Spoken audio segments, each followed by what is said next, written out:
Good evening. Tonight and tomorrow are going to look a little different. They're going to look a little different because we've hit a tough and unfortunate milestone today in Kentucky. So tonight, I'm not going to provide some positive news on investments we're making, even though we're making them. And I'm not going to show positive social media of people doing the right things, even though we need to encourage it.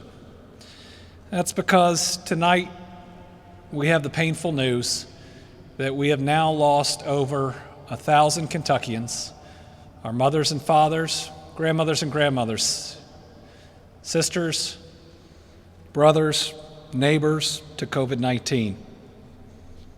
Over 1,000 Kentuckians are no longer with us because of a virus that had its first case in Kentucky just 6 months ago. Compared to most other states, that number of casualties is fairly low.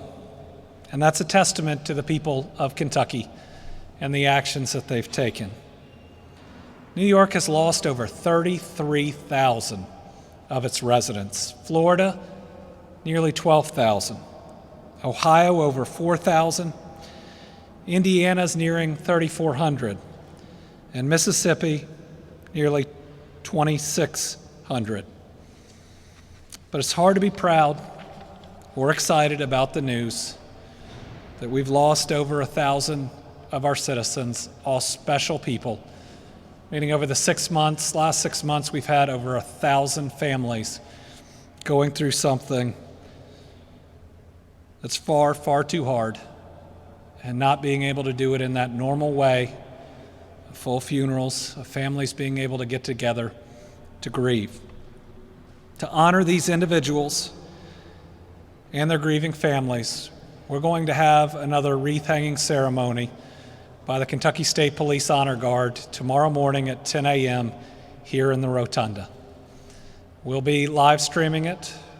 The media will be invited to film it from upstairs. It'll be an opportunity for those families, for all Kentuckians, to express the pain and the grief that we feel, but also to honor those here in one of our most sacred buildings and in this rotunda, those that have been lost. We'll ring bells at that time. I will pray my personal prayer at that time while watching. And I hope as many of you as possible will either watch or recognize this very difficult milestone in a way that you believe is appropriate. Starting tomorrow morning, I'm also ordering all flags on state buildings in the Commonwealth to half-staff and to fly at half-staff for the next week to recognize, again, those more than 1,000 Kentuckians we have lost. Finally, instead of the normal press conference tomorrow, I'm going to be holding a direct address to the people of Kentucky beginning at 5:30 p.m. We'll spend about 15 minutes or a little less talking over this loss, our fight to date, and how we must do at least a little bit better to make sure we come out of this crisis with as many of our family members with us, that we come out in a way where we can be proud of what we have done and how we have faced this very difficult disease. Again, compared to most states, we've done well. Lives are on the line, and too many have been lost. We absolutely have to do better. So tonight, I'm going to go directly into our COVID presentation, give you a little news from the most recent White House report, give our report, and then Dr. Stack will speak and we'll answer questions. And tomorrow, our flags will be at half-staff. We'll be having this wreath-laying ceremony and have the direct address at 5:30. So moving into our COVID presentation, I want to start with the White House's weekly report. It came out a little later this week because of the long weekend. But I want to make sure we start with the very first page because we have a Supreme Court argument coming up where the Attorney General and some others want to eliminate all the rules and regulations that are helping to keep us safe, that have us in that better place than New York or Florida or others, and would undo not just those rules and regulations that keep us safe, but the ability for our schools to have dollars flowing to them for when they did NTI at the end of last year or when they have to right now. It would undo the workers' comp that our first responders get when they develop COVID or have to quarantine. And I just want to point out one thing to start in this White House report, because one of the things that's directly being challenged in that case is our mask mandate. But this is the report that comes directly from the Trump administration. And this is a direct sentence of their advice to us. Keep mask requirement in place statewide. There is no room between what the experts at the federal level or at the state level know we need to do. That there needs to be a mask requirement, and it needs to be statewide. If you don't like that I've put it out there, that's directly from the President's administration. And that has been in every report that we have received. If you look on the next couple pages of it, and it is up on our website, it shows you their view of counties that are in the red or in the yellow. We're going to keep showing these to you. This is us being transparent. Again, a significant number of counties in the red, starting with Warren, and including Madison, Pulaski, Callaway, Greene, Nelson, Jackson, Todd, Henderson, Lewis, Rowan, Logan, Bell, Grayson, Simpson, Union, Harlan, Monroe, McCreary, Russell, Mason, Crittenden, Trigg, and Estill. This is the highest concern level of the White House. Again, you may want to argue with us about different designations that we have. This is coming directly from the Trump administration. Next one is the yellow counties. Those that should be concerned aren't in the red, but again, taking mitigation steps. Now, next week, we're going to unveil a tool that gives some county-by-county information specifically designed for our school systems. Dr. Stack is going to walk us through that on Monday, as well as various reporting systems where parents can get online and see at least daily about what's going on in their area, at their school, with the idea that they can make their decision, if necessary, day by day about the safety of their children. But our goal is to provide as much information as often as we can, and that comes directly from the White House. Something to notice from those last two is they still have over 50% of our counties in either the red or the yellow. That's one of the reasons that they believe that statewide steps are still necessary. So today's COVID report, 16 new deaths put us over that 1,000 lost number. In fact, it puts us up to 1,004. When we started this journey, the initial models had loss at a and when I looked at it, what I thought was a devastating level. But I can tell you, losing 1,000 Kentuckians to something like this, that's more than we lost in either Vietnam or the Korean War, feels pretty devastating. That doesn't mean that given the opponent that we're facing and that we have not done a good job. It just means we have to recognize how much this hurts those around us. And we've got one story today that I think shows that. We have 667 new cases of COVID-19 we're reporting today. We're reporting a total case statewide number of 53,977. So tomorrow we will expect to go over 54,000. In a positive piece of news, for the second day in a row, our positivity rate is below 4 at 3.84%. This is exactly why we were asking for more time before taking steps like in-person classes in school. To remember, we were at almost 6%, to push it down and to try to keep it down. Now, I believe later in the week, with the number of cases that are likely to come in, with the labs coming off of the long weekend, that we may see that creep back up over 4. But every day that it's in the low 4s or down in the 3s is a good sign for Kentuckians. But even with that, know with a virus that has a mortality rate of around 2%, 600 cases is still going to cause a lot of pain and a lot of loss, and we want to do better. We got to do better. We have 558 Kentuckians currently hospitalized, 153 in the ICU. Pray for the 76 on ventilators. We've now tested more than 937,153 Kentuckians. We're going to see that here pretty soon. Many days we have 8,000 plus in a day go over 1 million. That's hard to believe when we look back at the journey that we have been on. New cases by county: 110 in Jefferson, 43 in Fayette, 37 in Warren, 32 in Christian, 26 in Laurel, 23 in Madison, 18 in Henderson, 16 in Scott, 14 in Hardin, 13 in Boone and Kenton, 12 in Hopkins, and 10 in Crittenden, Shelby, Trigg, and Union. The rest of it is online, but I think it shows you, again, no county is immune. The White House report, if you look at that first page, it also says COVID in Kentucky is rural and urban.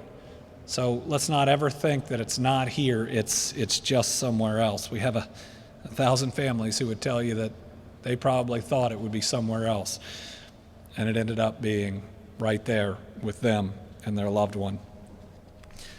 Our losses today, it's one of the longer lists I've had to read, is a 71-year-old man from Lincoln County, an 86-year-old man from Jefferson, a 62-year-old man from Bell, a 61-year-old man from Bullitt, a 79-year-old man from Jefferson, an 84-year-old woman from Rowan, a 77-year-old man from Bullitt, a 76-year-old man from Garrett, a 50-year-old man from Jefferson, a 90-year-old man from Owen, a 66-year-old man from Jefferson, an 87-year-old man from Scott, an 81-year-old man from Scott, 92-year-old woman from Callaway, a 70-year-old woman from Jefferson, and a 94-year-old woman from Fayette.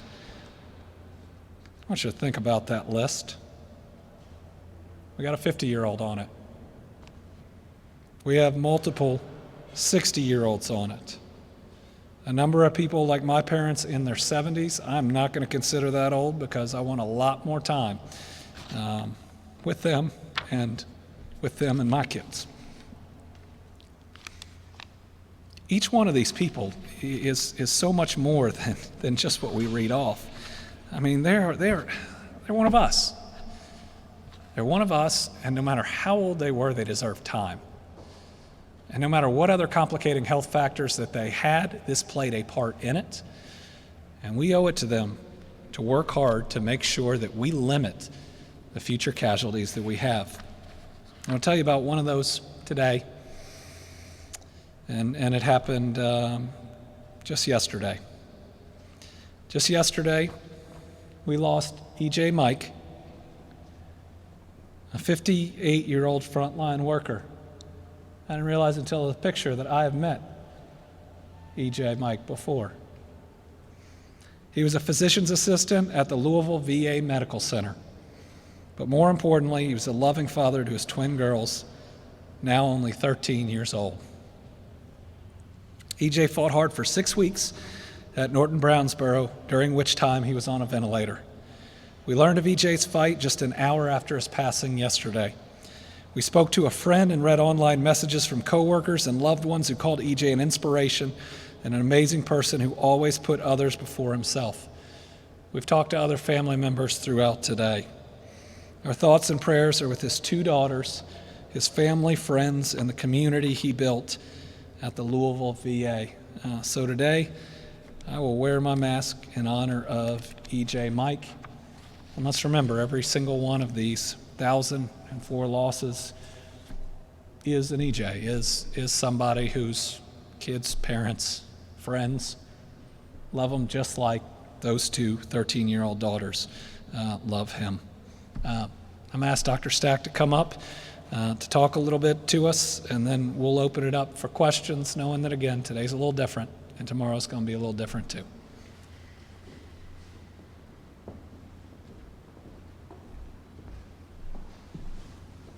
Thank you, Governor, and good afternoon, everyone. I'll have an extended chance on Monday to talk at length and show pictures and stuff. Today, I'll just use words. So when we cross over 1,000 people who have died from COVID-19 in Kentucky, I think getting our head around these numbers is sometimes challenging. So I'm going to try to do this in a few different ways. In the United States of America, in roughly the last 6 months, more than 190,000 Americans have died from COVID-19. Now, to put that in context, the city of Louisville is about 620,000 or so persons, and so it's like 30% of the city of Louisville has died in the last 6 months across the country. If we want to go and look in a different way in the state of New York, 33,000 people nearly have died in the last 6 months. The city of Bowling Green, Kentucky is about 70,000 persons per the 2019 census data. So about, if Bowling Green City and here in Kentucky were New York State, half of that city would have died in the last 6 months, just to put that in context. Now, people talk about the numbers and where they're inconsistent or their accuracy. Deaths are pretty clear. And so using the most concrete demonstration we can of the impact of the illness, the implications in the United States of America are substantial and profound. Now in Kentucky, today we crossed over a big milestone with over 1,000 Kentuckians who have lost their lives from the coronavirus. And that's a tragedy, and it's a tragedy for their families. It's a smaller tragedy than we might have otherwise had we not taken the steps over the last 6 months. We would have had much larger totals like they've had in other states and in other areas. So I'm very grateful that we've had the opportunity to blunt the harm, but the harm that's happened is substantial nonetheless in terms of the loss of human life, the others who are still recovering from the illness, and then of course all the other consequences that have unfolded from the coronavirus. It's been a while since I've been able to sort of, make the governor laugh maybe with some of my historical references. So an English poet named John Donne has a poem, For Whom the Bell Tolls, and he talks in it about no man is an island, no person is an island, we're all interconnected with each other. And the last line is, ask not for whom the bell tolls, the bell tolls for thee. I'm going to just use another example. I try to use props when I have them handy to kind of make these points. So my mask here today is from Holy Cross College. That's where I went to school, and I've mentioned that before.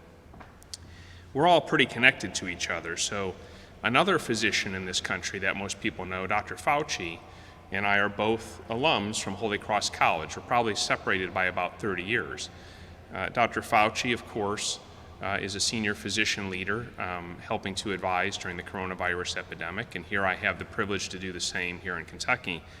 Dr. Fauci also has the incredible distinction of also having been a classics major, like I was. And so you have two people separated by multiple generations who have never met in person and who share so much in common. And when you think about the over 1,000 people who have died from coronavirus in the state, I'd ask you just to contemplate and put in perspective. You're probably closer to them than you realize. And so these steps that we take, these difficult steps that have been hard to decide upon at times, difficult to execute, and I know we've asked a lot of Team Kentucky, these difficult steps are important. People's lives, people's families really rely upon them. So thank you as we've gone through this journey. I know it's not been easy. It's not been easy on any of you at home. It's not been easy on those of us trying to do the best we can to navigate through these uncertain times. But thank you for being part of Team Kentucky. Thanks for working with us, and thanks for continuing to work with us. I know we're all tired. We all want a break, and we all want to get back to normal. But the struggle's not yet over. We can look to next year and hope for better times. But until then, we are all in this together. And if we love each other and take care of each other and look out for each other, we have a much better chance of getting through this and emerging stronger on the other end. It still remains a privilege to serve, and thank you, Governor, for the opportunity to be here.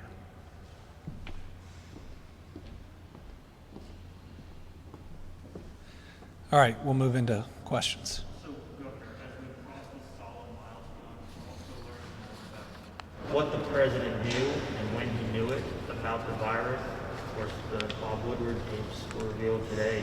In it, the president can be heard as early as February acknowledging coronavirus as a deadly disease. He knew it was airborne, and he knew it didn't affect just old people. He also said it was more serious than the flu. A month later, in March, he told Bob Woodward that he was deliberately downplaying as to not incite a panic. Meanwhile, he was also holding rallies. Do you, as a governor who's worked closely with the White House, feel misled by the president? And do you think the president misled Kentuckians and Americans? The question appears to be based on information that came out today from Bob Woodward. I haven't read any of it. And so at this point, I don't believe I can comment on it. I believe that we have had a good working relationship with the White House. It doesn't mean I've always agreed with every decision they've made, but I do believe that we have had a positive working relationship. We've done some things differently here in Kentucky. That's because ultimately I'm not going to pass the buck. The responsibility does fall with me. But having not seen any of that information, I'm not in a place to comment on it. Lawrence? 1,000, of course, is a significant milestone. Help put it in context, because when this started 6 months ago, we were talking about maybe thousands of deaths.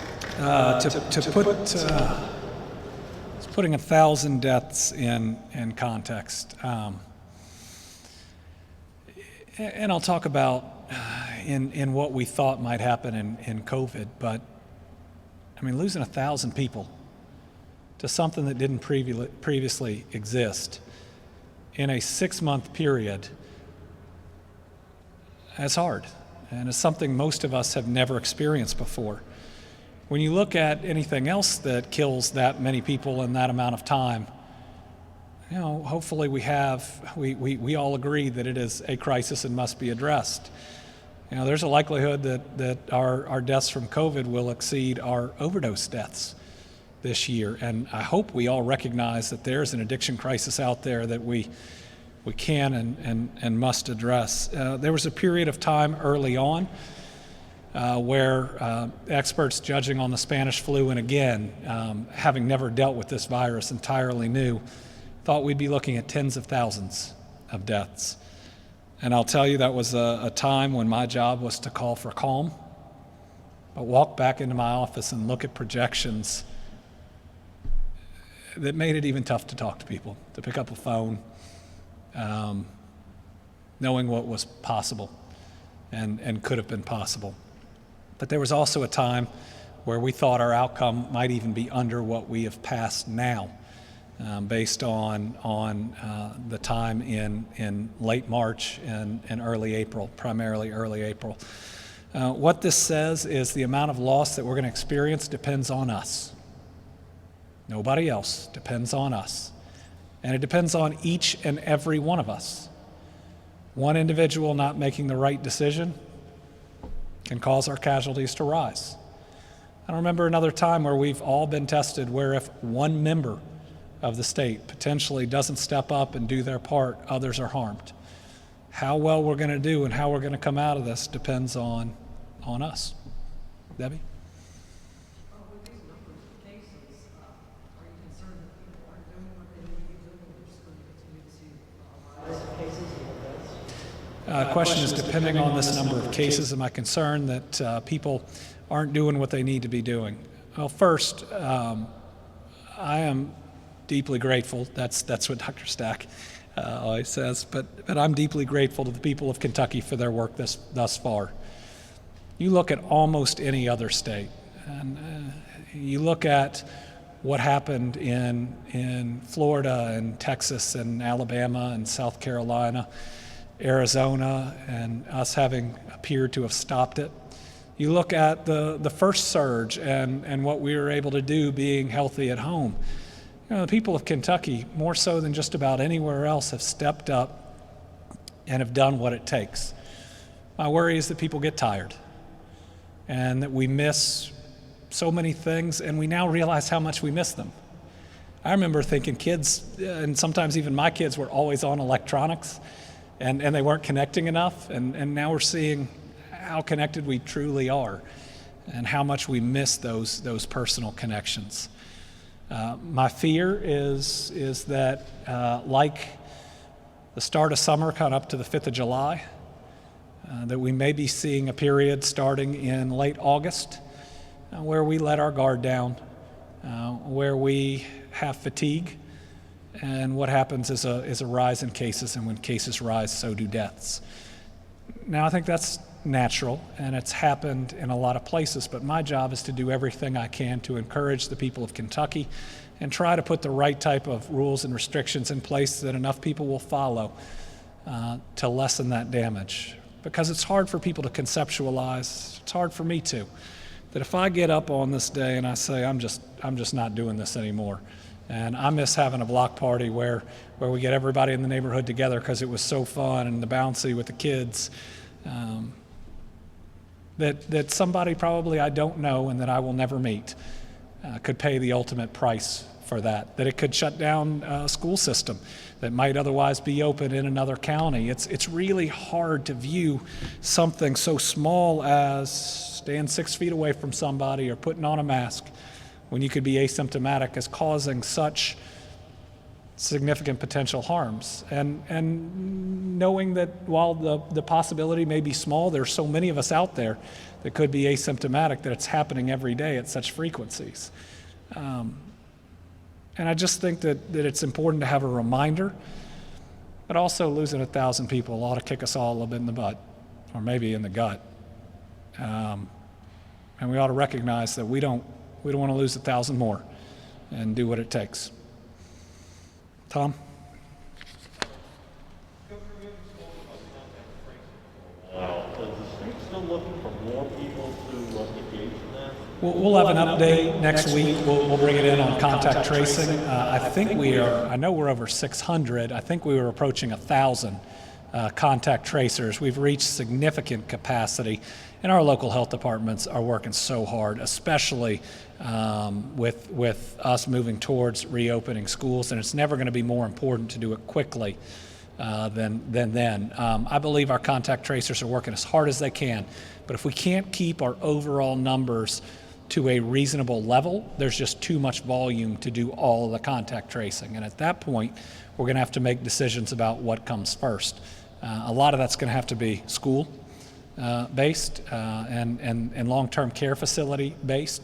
But our job in keeping the cases down helps the contact tracers do their jobs. I have a question about people contacting news stations wanting to know when they're going to start receiving the extra $400. We ought to have an announcement on that late this week or early next week.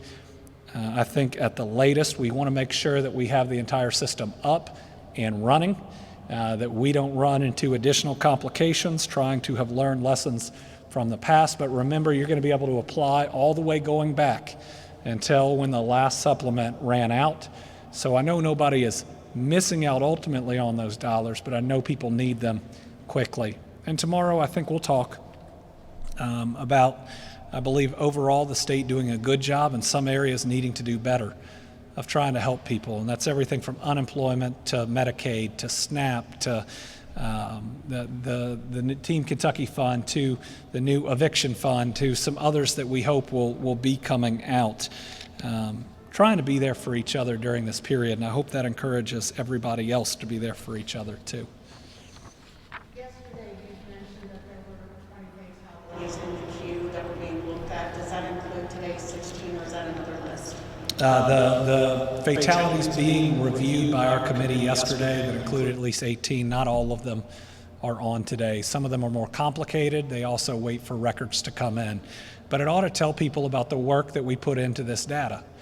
It's not always going to be perfect because of volume and because of numbers of directions things are coming in, but our Department for Public Health and our local health departments put in a ton of work to try to make it as accurate as possible. And the fact that we know that there are likely COVID-related deaths out there that haven't been reported means that we are going through the process to be as accurate as we can. And remember, those who want to argue that these deaths aren't real, they're all real people. And they're being reported in the way the federal government tells us to. But in fact, we're going that extra mile to make sure that COVID was a contributing factor.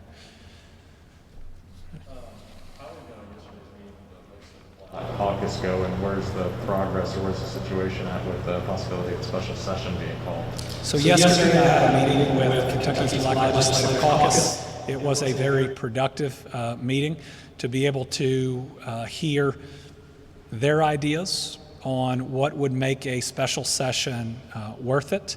It's pretty clear to me that it has to be a chance for real progress in the various areas and not simply window dressing, and I agree with that. If we're going to call people in to a special session at $60,000 a day, we better get something real done. And I think people want to see real progress. I got to listen to specific ideas, and got to ask questions. I think it was a very productive meeting, and I hope that the caucus believes so too. Welcome back. Some experts have recommended that colleges keep students on campus in the event of an outbreak or move to remote learning. Has the state given any thought to guidelines for college students going home in the event of a shutdown or a natural disaster? So the question is on college campuses, and it works in with a question I have from Murray as well. And so I'll answer it as a two-part question. One, am I concerned about the rising number of cases on college campuses in the state? And two, how do I feel about some experts suggesting colleges keep kids, young adults, on campus as opposed to sending them home? Yes, I am concerned about the rising number of cases on college campuses. I'm concerned because at some point we're going to have to prove whether we can or can't do this. And that's separate from the question of what to do with an outbreak right now versus at this moment without a vaccine. Can we reasonably do this without knowing that there's going to be outbreaks? Is it possible, and are we being reasonable as decision makers to believe that this many college kids can come together and not do things that will spread the virus? We got to really think through that. I know people are trying really hard, but we also have to think about what's reasonable. On whether or not students should be sent home, it's complicated, and there are difficulties on both sides. First, if they are not going to be sent home, you've got to remove them from a large dorm complex, a place that has people that are potentially negative, and so that adds a little bit of stress. You're moving a college kid out of a place that they feel safe and we're excited to go to, possibly to a hotel, and saying, you got to be in here for X number of days. Let's realize that that's not easy. What that does on the positive side is keep that student from going back to a community and potentially spreading the virus from there.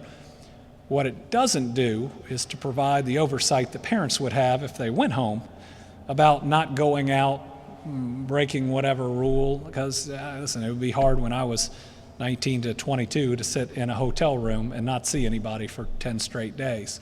And so I think you have positives and negatives on both sides. I just think that we've got to be really thoughtful as we go, and we've got to figure out what the threshold is of when those major decisions have to be made. And I know our universities are thinking through those, but for a university, I don't think it can be based on deaths. It certainly shouldn't. We don't want to lose any students or faculty. It shouldn't be based on how many people we have in an ICU or a ventilator. We don't want any students or faculty on that. So it's got to be based on something else where we say that we have just hit the level where it's not working, and we don't want to continue to see increased caseloads. But I do think we really ought to continue to think as we watch what happens,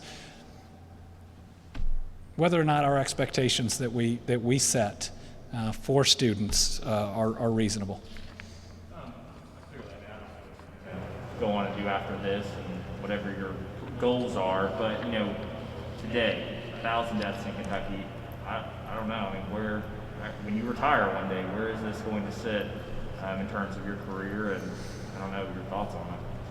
Yeah, the question is where do I think, I guess, dealing with the coronavirus in general, and 1,000 deaths are going to sit with me, I guess, post-governor, and who knows, at most I'll be 50 when I come out. I could be a lot younger.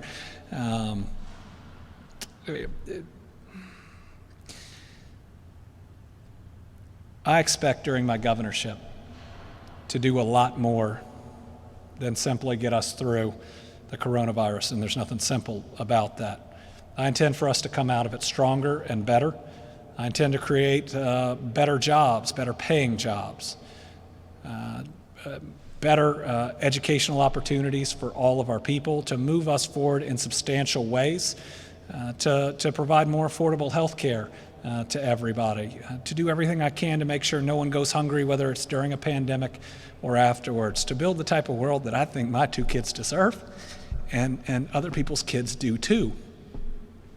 But this is probably the most important thing that I will ever do in my career, and other than raising my kids, maybe my life. How we make these decisions when oftentimes they're between bad and worse options, knowing that there's a death toll with each one, depending on how we make it, and that there are other societal impacts as well. What I try to do is make decisions that I know, looking back, based on the information that I had, that I can be proud of, or understand that I made the best decision of the options that I had. And oftentimes there aren't great options. If I'm defined by this, I can deal with that. I mean, if this is my calling to make sure that we can get through this and to protect folks sometimes when they don't even want to do the things that protect themselves and others, I can handle that. But I anticipate that this governorship will be a lot more than that. And if we can take some of the togetherness that we have, even if it's fractured some of the energy that we have been able to put into fighting this virus, I think we have a bright future in so many other areas. And just think, when we come out of this, how much we're going to appreciate some basic things, how much we're going to appreciate school, how much we're going to appreciate going to work. And I'm not sure everybody did before. I think that we have an opportunity to be a better people, and if we can do that, we can build a better commonwealth in so many different ways. But I will say that this is hard, and I imagine most of my life I will look back and wonder if I'd maybe said something in a different way, if maybe I'd encourage people just a little bit more, if we might have some more people with us today. That's something that I'm going to have to live with, but I think we have made the best decisions we can with the information that we've had. Just within the last hour, the President released a short list of 20 potential future Supreme Court picks. One of those names is Attorney General Daniel Cameron. I want to get your reaction to that, and do you believe he's a viable candidate? Apparently the President has released how many people are on it? A 20-person list about potential Supreme Court candidates, and Attorney General Daniel Cameron's on it. I don't have any specific comment. Lawrence? You referred again today to the White House list, the red and yellow counties. It's played, Coffee, and you explained this before. We're talking about, people have questions about this, why you don't do anything more specific in the red counties than you do anywhere else. So the White House, the question is why we don't do some things more specifically in red counties than in anywhere else. First, let's just put it in context. If you go to the first page, they make some recommendations that are statewide. And a lot of it is based on the number of red counties we have and how small our counties are. We're the second most counties, I think, in the country, and we're certainly not one of the largest states by area. And so what they say is with 50+% in the red or the yellow, for instance, that they want a state mask requirement statewide. Now, they do make recommendations on bars and restaurants that are different in red and yellow counties. And while I know we've got, I think some of them sued me, but it's hard to keep up with the list. Red counties, they think that all bars should be closed and all restaurants should be at 25%. That's more severe than what we've done. What we've tried to do is put in a curfew that we hope keeps these small businesses better afloat than what the White House has asked us to do. In the yellow, they want bars to be closed and restaurants at 50%, which we have some of each. Our goal is to take all of this information and then to put it through our state-specific experts on where we are and what we see, and try to come up with the best recommendations. I think you will see on Monday when we talk about schools an attempt to provide more granular county data, but I certainly hope anybody using that is looking at the region around them, about where their employees come from, and knowing we are all so much more connected. And when you look at so many of these counties that are up here in the red zone, so many of them are on our southern border. And so it's not just county lines, it's state lines that this virus doesn't care about either. And when we talk about Kentucky, even with what we have suffered, right now being a success story, when you just look at a heat map for COVID, it is almost dark red directly to the south of us, and we are spattered red through Kentucky. Debbie? We're seeing in the next 6 months, if you look ahead with cooler weather coming, people indoors more, basketball, that kind of thing, that brings crowds together at the side of the virus tends to spread. Are we looking at another wave of shutdowns in the spring? The question is what to expect in the next 6 months. I want to first make sure that we are humble in our understanding of this virus. There were many who thought that in the summer, heat would lessen its impact. It almost seems to have done the opposite.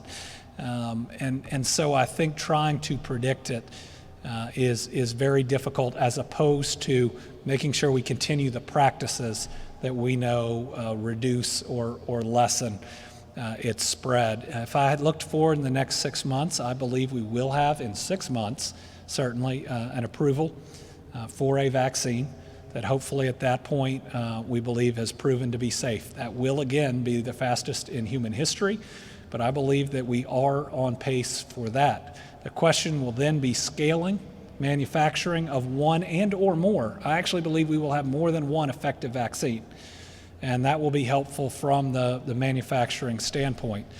We will then be in a different world where it is both about giving the public the information so that they can decide it's safe, not us telling you it's safe, but giving you the information to where you know it's safe. Deploying the vaccine to an enormous world, and then countering those that are either anti-vaccine or who have fears after it's safe, because it's going to be really important to defeating this virus, that as many people get it as possible once it's safe. Things that can help us in the next 6 months: get your flu shot. Get your flu shot. If you do not get your flu shot and you get the flu, you will think you have COVID. If you get your flu shot and you get something that feels like the flu, maybe you do have COVID. Either way, you're going to be able to get better medical advice. You're going to know that you're not spreading it. Please, please, please, with everything that we're about to do, get your flu shot. The last thing we need is a huge flu outbreak on top of this. That will be incredibly difficult. We'll see on the sports front, how these first sports go. I think a lot of what's to follow will be based on whether they can be conducted safely. College year, I asked you about 4-8 years down the road, 6 months down the road. I want to ask you about tomorrow. What is this direct access at 5:30? Do you think that that's going to be? So tomorrow I'm going to provide an address directly to the people of Kentucky. As governor, there are times when speaking directly to the people in a formalized address is important and is merited. And in fighting what is probably the battle of our lifetime, this pandemic, now having lost 1,000 Kentuckians, I think it's time. And we'll be talking about where we've been and where we're going, and how important it is for us to all feel and believe what our duty is moving forward. We'll talk about some of our successes. We'll also talk about where we could do better and what we must do to do better. So we'll do that at 5:30 I'm not sure I've ever given much more than a 15-minute speech other than maybe that budget address. We'll be doing it, live streaming it, also allowing people to plug into the feed that we have right here. Crystal will have all of the other details for the press. So tomorrow will be a day where we recognize those we've lost and have an in-depth conversation about what it's going to take moving forward. I think this is for Dr. Stack.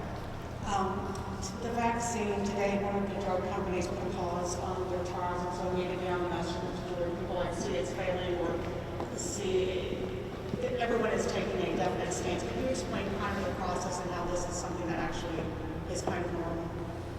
Right, so one of the vaccine manufacturers announced a pause on their phase 3 trial.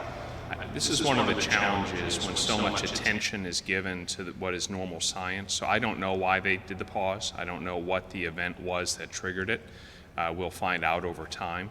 But this is why we have to methodically go through these steps, is because we're doing complicated science, and we're using that science to help bolster someone's immune system so that it can fight an infection which has crippled the world. And it's very important that we get that right. Vaccines are one of modern science's true marvels. They have prevented tens, if not hundreds of millions of deaths over the years from preventable communicable diseases. And so for this, whatever the reason was, some person in the study must have had an unexpected development, or someone thought someone had an unexpected development. And because of that, there are safety mechanisms in place, and so they will stop administering the vaccine to new people until they figure that out. And they have processes in place and safety review boards who will look at this independently and make a determination. So right now, I would not overly read into this. This does not mean the vaccine's not safe. It doesn't mean it's not effective. It just means that the normal safety mechanisms in place are doing what they're supposed to. And as the researchers find out what was the cause, I'm sure they'll update us and we'll know. But I think here in Kentucky, we'll make sure we tell you when we have confidence that any vaccine approved and that we participate in distributing is one we have confidence in is safe for people in Kentucky.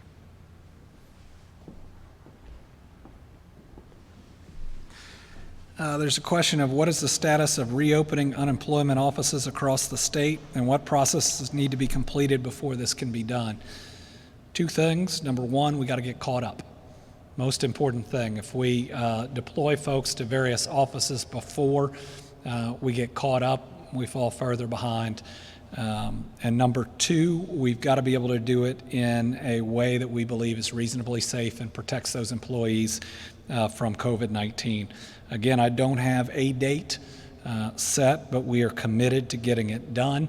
And the challenge is making sure that we can make progress on the previous claims, getting the 2-page adjudications out, then dealing with new claims those people may be able to file for pandemic, while at the same time keeping up with the new claims that are out there so that we don't create another backlog.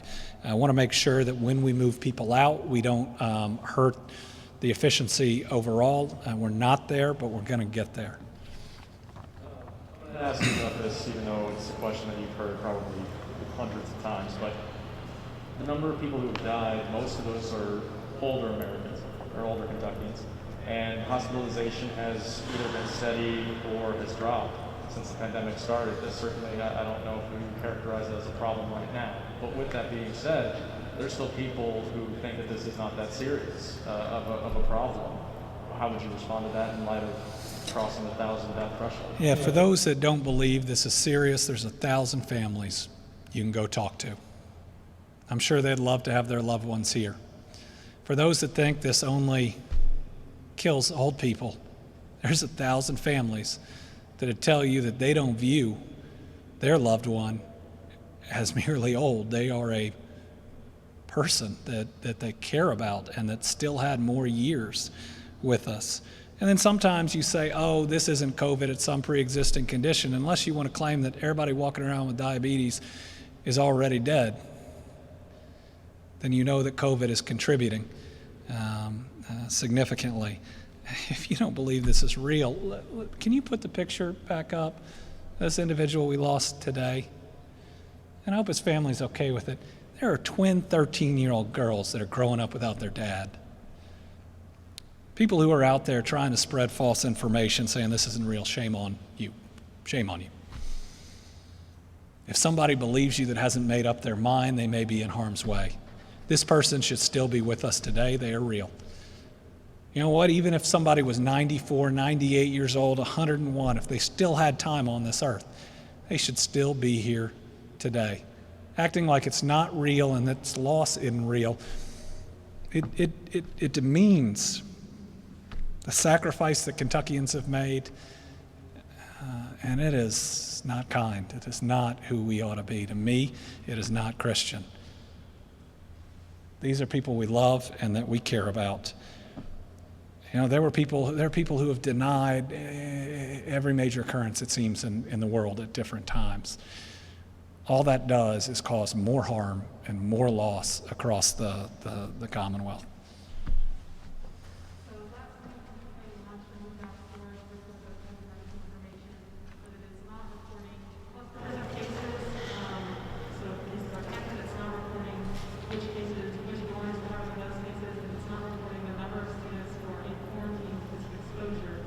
The administration has said that active cases are the most important, so that's why those are the numbers being reported. Do you have any concerns over that lack of reporting on those data points, and what value knowing the exposure and quarantine and clusters might have for the city? Well, the question is about UK's dashboard, and on Monday we're going to talk through what universities are going to put up that anybody in the state can look at. I will say that there is a lot of information on UK's dashboard. Now, there isn't every piece of information. Some pieces of those information the students will learn based on contact tracing or should learn based on contact tracing. If there is a positive in a class or in a specific part of a dorm, through the contact tracing, all other members of at least that surrounding area should learn. To the extent that they don't have various data entry points up that others think they should, I hope that issue will be raised and discussed. We are always looking through what data is most important to provide. The cluster information we keep track of, but it's difficult to define sometimes, and we're looking at a broader state. And it also can get very dense once you get so many additional data points. Do people keep going back to it? I mean, when we create a dashboard, we try to put the most important information on it, because for people to really look at it a lot, it needs to be easy and not overwhelming. But I'd encourage, if it's the student body or the faculty or others that would like to see more information, whether it is on the dashboard or otherwise available, I think that's an important conversation to have, and especially those like you that are on campus. If there's information that you believe would keep you safer, I hope the administration will listen. And what we have on our website is we have some different links, right? And some go much more into depth than simply the dashboard. Can I update us on the COVID-19 situations in Warren and Marshall counties as they relate to schools? And what do I think school districts there and in other potential hotspots should rethink in-person classes? So I think Marshall County just reported at least a couple new cases. Again, our current data trails what is publicly reported by several days, and we are working on that. I believe that in you want to put up the White Houses, red counties, there ought to be concern that Warren is on this one. Again, for those that try to make this political, this is President Trump's list from his advisors. And on Monday, I think we will have a tracking tool and a set of kind of guidelines and recommendations that these districts and any school district can look at directly. But here's the question. In some areas where it is so hot, where positivity or incidents are high, my question is there any information that we can give that will make some leaders say it's not safe right now? because a tool will only work if people will look at that reasonable data and make good decisions. So my hope is that as we provide more data and as families can see it, that good decisions will be made. I'll just end by saying the very first county the White House brings up to us each and every time that we have the one-on-one discussions is Warren County. They're incredibly worried for numerous reasons about how the spread there is going, about the number of kids under 18 with the spread. And of course you have a large county and a university that are all there together. All right, difficult day. Difficult day that as governor, certainly starting out I never thought we'd see. Let's make sure that we realize what it is, that we treat it seriously, and that we recognize that we're still in this. No degree of our fatigue makes a virus go away. In fact, it probably spreads more during that. If it's a sports analogy, at the time in the game that you're the tiredest, you got to play the hardest. If it's about life, think about that person you care about the most and do your best every day for them, and encourage other people to do the best every day, because the person you love the most can be impacted by somebody else. For me, I'm going to keep trying to do the very best for my kids, for my wife, for this entire state. So tomorrow, feel free to tune in to the wreath laying in honor of the first 1,000 that we've lost. You'll see flags flying at half staff across the Commonwealth. And tomorrow at 5:30, let's talk for 10, 15 minutes at the most, and maybe a moment where we can recommit, celebrate some successes, but know we still have a lot in front of us. Thank you all.